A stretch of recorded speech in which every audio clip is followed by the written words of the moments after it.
Hozirda internetda shov-shuv bo'layotgan videolardan bittasi rossiyalik 15 yoshli bola 10 yoshli bolani pichoqlab internetda shov-shuvlarga sabab bo'lmoqda. Shunga qaramay, Arsonbek ukamiz o'zimizni Surxondaryo Sariosiyodan 16 yoshda 30 martadan oshiq Rossiyada MMA jangida g'olib bo'lgan ostlar bilan to'liq intervyu qilamiz. Bundan oldin bitta like bosib qo'yinglar. Arsonbek o'zi bilan haqiqiymi?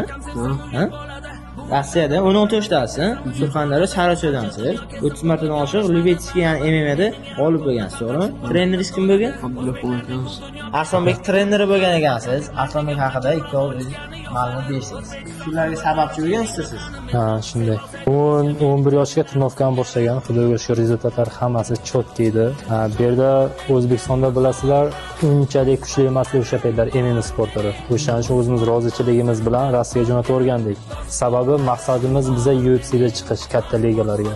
Rossiyaga jo'natib, Lubetskidan opit olish uchun, tajriba olish uchun Rossiyaga o'zimiz jo'natib yubordik. Mana xudoga shukr, ancha opit tajriba olib o'zimizga qaytib keldi. Xudo xolasa 2 yil o'zini ko'rsa 18 yoshdan prof bo'ylashni boshlaydi. Xudo xolasa niyatimiz har xil, maqsadimiz bitta, O'zbekiston bayrog'ini tepaga ko'tarib, baland-baland shoslarga chiqib UFC'lardan katta-katta kamarlarni olib kelish.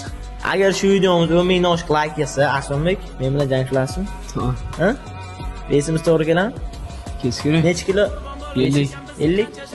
16 yoshli bola 50 kilo bessa, jang qo'yilgan. Tabriklaymiz Arsonbek.